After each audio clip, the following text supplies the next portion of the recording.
28 April সকাল 7:52 শনি গ্রহ transit করছেন তারই নক্ষত্র উত্তরাভাদ্র নক্ষত্রতে।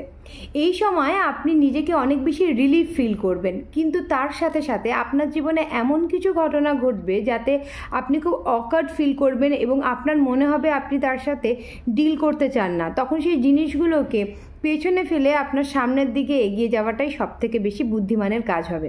এই সময় আপনি যদি ইমোশনাল স্টেবিলিটি চান আর তার সাথে আপনার ফাইন্যান্সিয়াল স্টেবিলিটি চান, তাহলে দুটো কাজ অবশ্যই করবেন এবং লাগাতার করবেন অক্টোবর মাস পর্যন্ত, যতক্ষণ পর্যন্ত শনি এই নক্ষত্রে রয়েছে। প্রথমত, আপনার ইমোশনাল স্টেবিলিটির জন্য আপনি দুটো কলা নেবেন যার মুখ দুটো জোড়া থাকবে। সেই কলার মধ্যে কিছুটা মধু মাখিয়ে আপনি সপ্তাহে অন্তত একদিন গরুকে খাওয়াবেন। আর আপনার ফাইন্যান্সিয়াল স্টেবিলিটির জন্য নিম গাছের গোড়ায় সপ্তাহে অন্তত একদিন আপনাকে জল অবশ্যই দিতে হবে।